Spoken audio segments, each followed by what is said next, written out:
Welcome back to the live webinar here at BINA. Today we will continue where we left off on Monday on the topic of being healthy and safe in Torah's view. So on Monday we went through several sources and reasons for this mitzvah, because it's a mitzvah to take care of your health. And we gave three reasons, probably is more, but we gave three, that number one, if one doesn't take care of their body, it shows a lack of gratitude to God. The body is the greatest gift that God has given us, and therefore we need to take care of it, because otherwise we are showing a lack of gratitude towards God for this tremendous gift.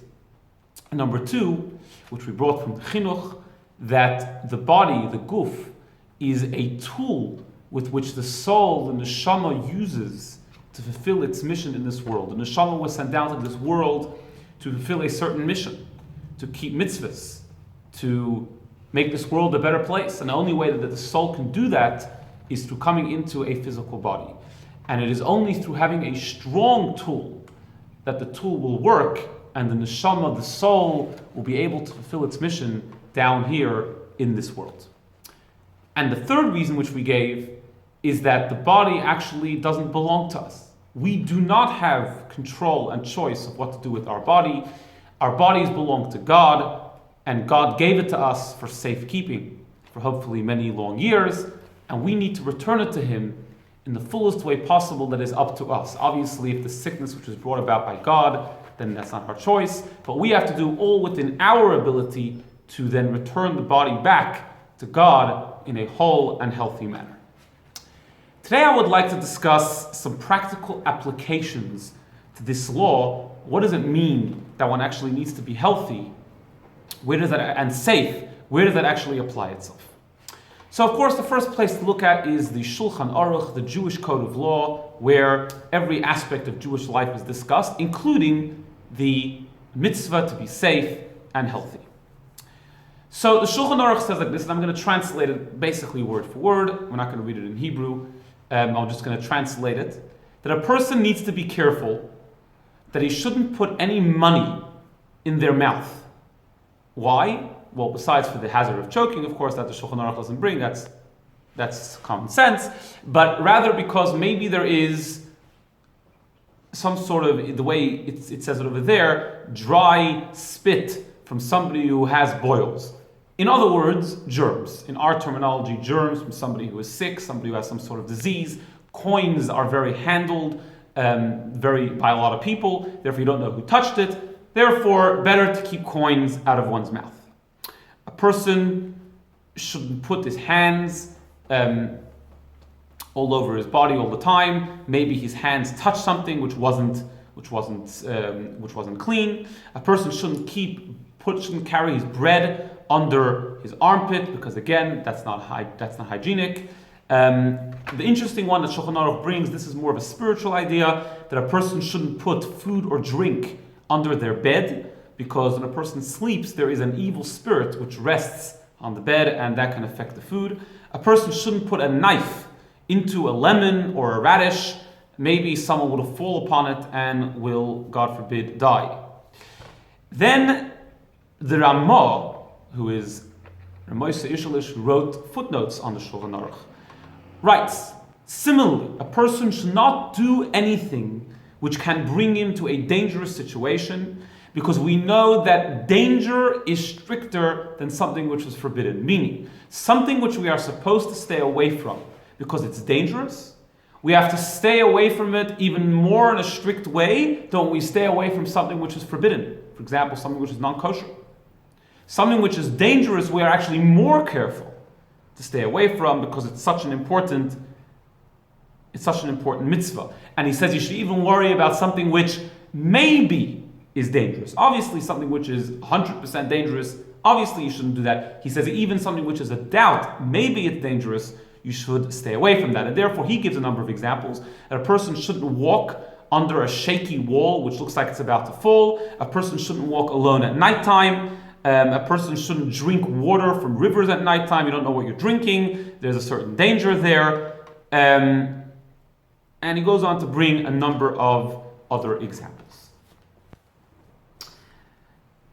Now, the question is, what does it mean, something which is dangerous? What exactly goes under that category?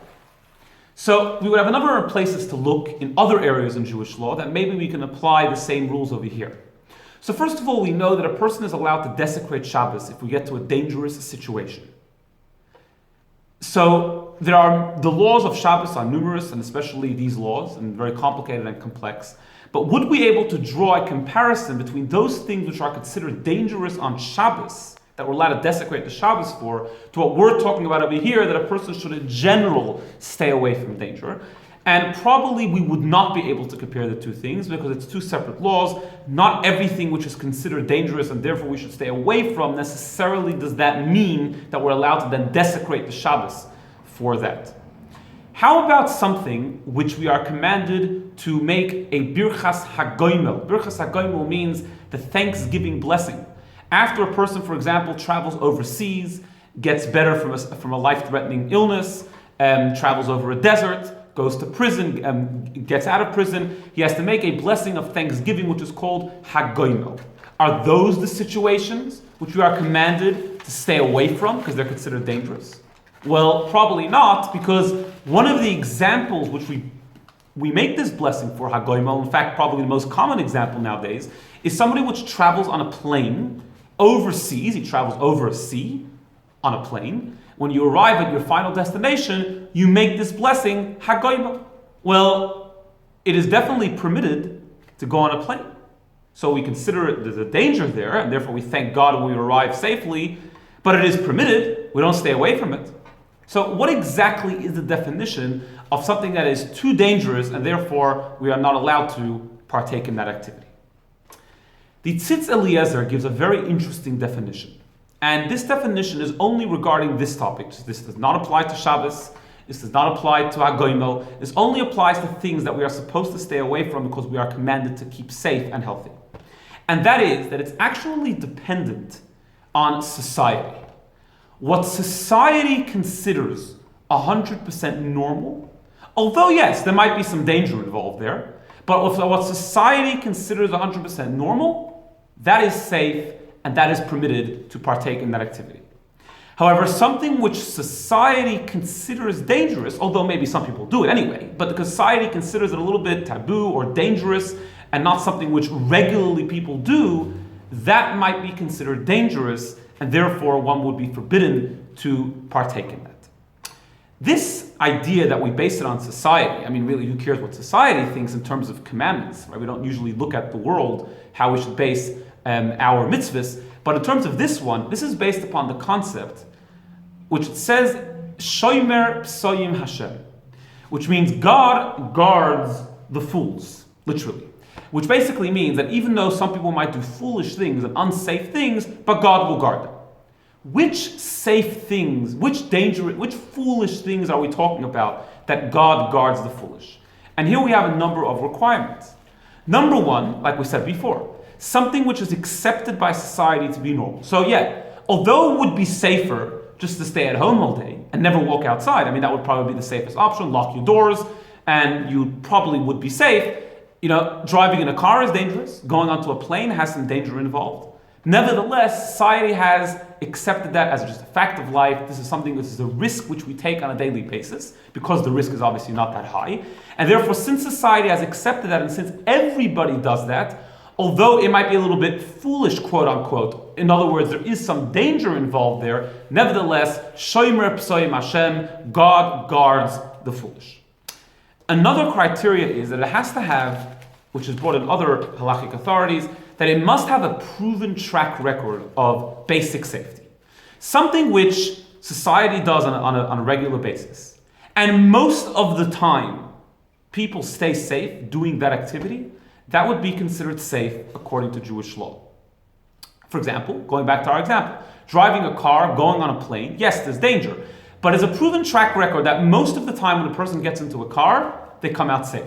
Most of the time when people fly a plane, they walk out on the other end safe and sound. And therefore that would be considered safe according to halacha. However, Another example which is brought in various halachic authorities. How about smoking? Smoking is maybe not as accepted today in society, but has been very accepted in society as not a very unusual practice. Not everybody does. Most people probably don't. But it's not very unusual to see someone smoking. But nevertheless, since it does not have a proven track record of safety, in fact, the opposite. Now we have proven that, the doctors have proven, science has proven that smoking is dangerous to a person. Very dangerous to a person. Therefore, many halachic authorities will hold that it is actually forbidden to smoke according to Jewish law, definitely forbidden to start smoking according to Jewish law, because it is definitely a dangerous activity. How about for parnasa? How about to make a living? To do something which has a little bit of danger involved, but that is the way you make a living. That is actually considered a valid reason for a little bit of leniency. The Noida B'Yehuda, a famous halachic authority, says regarding hunting. Now, hunting is an interesting discussion in its own right if it's permitted to go hunt for one's pleasure. But here he's not talking about hunting for pleasure. Here he's talking about hunting for livelihood, to make a living. He says, although hunting, there is danger involved. You never know what's going to happen. The animal might attack you. Nevertheless, since it is for parnasa, since it is for your livelihood, it would be permitted. Rabbi Moshe Feinstein, another great halachic authority of our generation, writes in a responsa that he was asked, can one become a professional athlete or someone who plays sports professionally, although there is a risk of serious injury? We do see that athletes, unfortunately, land up with serious injuries sometimes.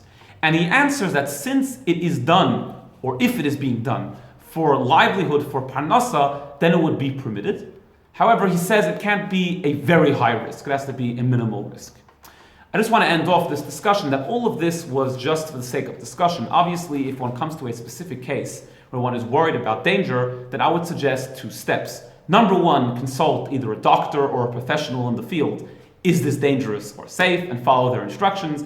And number 2, if there is danger involved, consult your rabbi and see if it is indeed permitted according to Jewish law. Have a good day.